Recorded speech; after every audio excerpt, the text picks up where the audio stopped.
library wasn't as... We always had a library, but I just felt maybe the range of books on offer for the children to read. And what time, how long has it been since Reading for Pleasure has become like something that you talk about? Something that it's always been we've always talked about it at the school as long as I've been here. How long have you been here? I've been here 9 years. Oh, wow. So yeah, Okay. it's always been something we know what it is. We know how to allow the children to read for pleasure and enjoyment. So it's always been talked about as long as I've been here.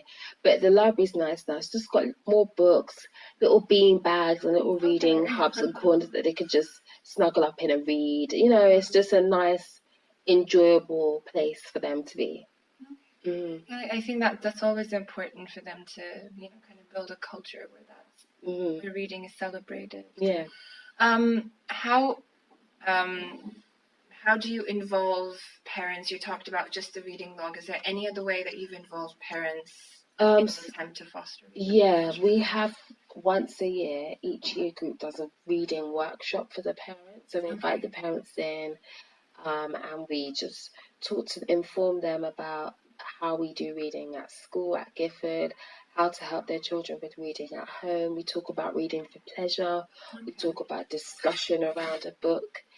And other avenues of enjoying a book like role play, drama, hot seat, giving an opinion and conscious alley and things. So we do have a workshop once a year and we get their feedback on an evaluation form and anything that comes up that they want to see us do more or would need more support in.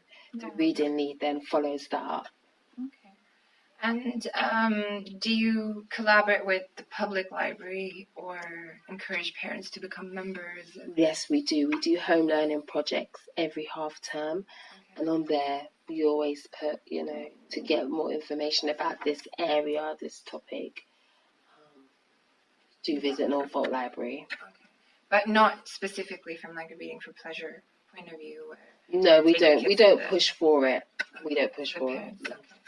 And would you say, I think you kind of covered this, but would you say your colleagues, specifically any other like year one teachers, have helped you develop your reading for pleasure practices in every way? We definitely see because when it comes to the reading, that's the one subject where we kind of just do our own thing as individual classes. So I most definitely get feedback from them about activities that have really worked well and activities that I should try. So we do communicate all the time and share ideas and take each other's ideas. Is there like a specific focus on when you have these meetings? Is there a focus on reading for pleasure? Or do you find that? It's a more general reading discussion, but at times we would go into reading for pleasure. But it's not a focused sit down about reading for pleasure. No. And do you in any way document? Because I know that these schools are doing it, but at year one level, has there been any attempt to document that we're doing this for reading for pleasure and this is the impact that it's having? No, we haven't been doing that in year one. And just some questions about that. Do you think that year one teachers face like added challenges in focusing on reading for pleasure? Just because phonics is a very big focus in year one, I think that sometimes takes over. We're more decoding, blending, segmenting.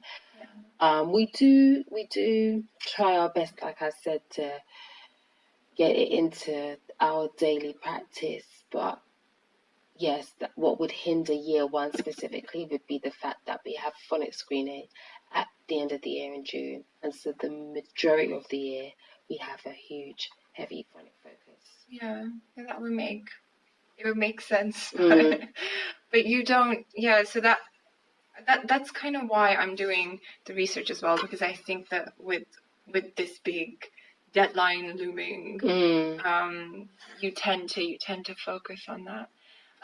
Do you think that there is a way around that? Do you think there is a way to develop more time for reading for pleasure while also managing all the targets that you have curriculum-wise? I think you have to be on it, on top of it, to make time, because it's not what will come naturally to a lot of year one teachers because of the phonics. That's what Yeah. comes naturally. Yeah. We've got a bit of time. Let's do flashcards. We've got a bit of time. Yeah. Let's decode these words. Let's do rhyming words. Let's look at alien words. Let's, so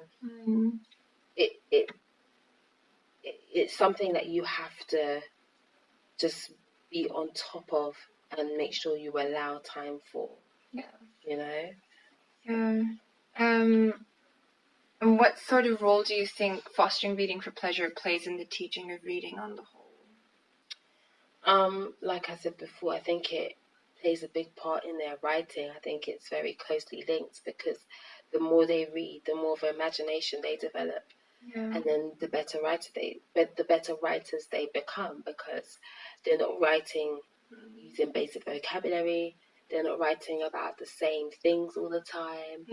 So I think that it has a huge impact on their writing, and just reading for pleasure in general has a big impact on their reading skills, because if they have more and allow more time to read freely, they have more opportunities to improve on their skills, like decoding, comprehensive, inference, because they're being exposed to more reading time. So that, and there's research evidence obviously behind this. There's this kind of like very reciprocal relationship between the two. But do you see children in your class over the years that are very proficient readers, but they don't choose to read, or they don't seem to like reading? I have seen, and it would be the boys they're good readers, but they wouldn't just pick up a book and sit there and read it. Yeah. So that's why we had to try and do this thing a couple of years ago, where we said, look, let's all try and get a cortex where it's boy friendly, because we find that with them, they can read, but it's picking up a book, for themselves. So you decided to get more boy-friendly books to kind of do that. Yeah, as a teacher, I found it very frustrating if I saw kids who were proficient readers. Yeah. Because the school that I worked with had choice time, so they'd have every day they had an hour where the children could just do whatever they wanted. That's in this country. That was in Pakistan. Oh, wow. Yeah, and then they just had different centers and they could choose whatever. And I used to find that the library corner was something where, you'd have maybe 3-4 girls sitting there, but largely kids wanted to do other things, play, which is fine, but you get an insight into, yes, they're engaged while you're doing it, but then when it comes to choosing, they don't choose to read. And that... No. That's like the last thing they want to do. So that I don't know. I don't know if there's a way to change this, but hopefully we'll find. Because I just wonder with kids who can read well, what's stopping them? Choose to read. What's stopping them? What's stopping them? And then I think when you have things like choice afternoon, and they have, other activities there. If it was choice, as in choose from a range of books, they have no opportunity. They have no choice but to read. But when you have other activities there, like Lego and tablets, reading would be the last. I suppose it's, well, we have to, as teachers, kind of maybe hope for a time when that, and the challenges are bigger now, maybe with PlayStation. Yes, Xbox. exactly. And okay, so just this, how much time do you think you dedicate to skill-centered activities and reading for pleasure activities in the day? I feel like at the moment it's about 70-30% skills, and then 30% pleasure. And you said you've been teaching here for 9 years, and how long have you generally been teaching? 9 years. Oh, okay. Okay, great. And you've done your just PGCE, etc. I did a teaching degree. Let me see. Is there anything else that I've missed out? Okay, no. But is there anything that you think would help me understand reading for pleasure within your class better? Anything you'd like to add? Not that I'd like to add, but just to say that it is something that I would definitely be doing more of. After the phonics is out the way. It's just with that phonics looming, you know, that's all that they're focused on at the moment. And definitely after that, I really want to implement more opportunities for reading for pleasure. Yeah, because I suppose the whole challenge is to balance the skill and the will.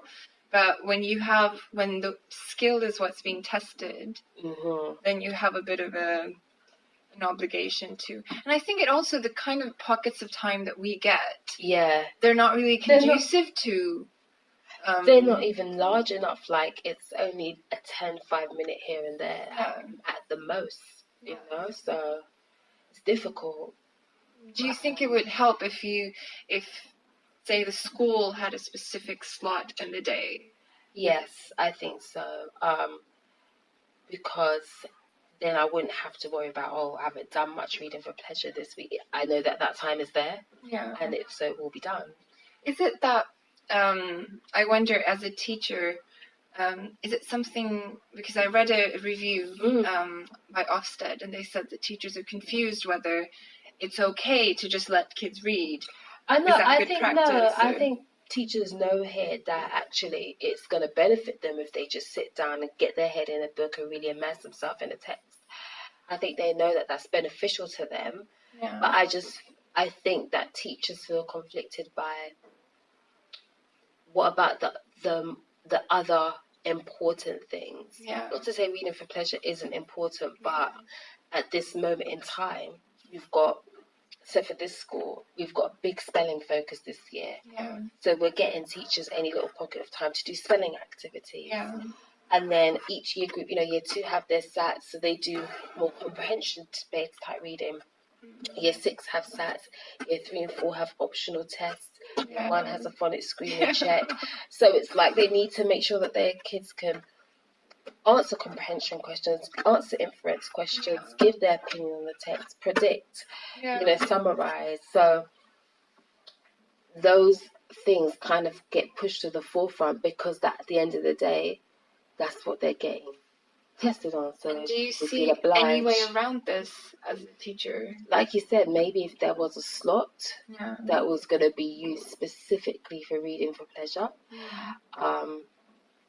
or maybe if it was said, right, yes, up until we do these tests, that's your focus, but after these tests, we want you to use that guided reading time to channel reading for pleasure, you know? Okay, I think that's... Thank you. Good enough. Yeah, I'm 43 minutes. I'm getting better at this. How long is it going on for? The first one was like an hour. Oh, wow. Are you American? You've got like an accent. Oh. Yeah. No, I'm not, but I grew up around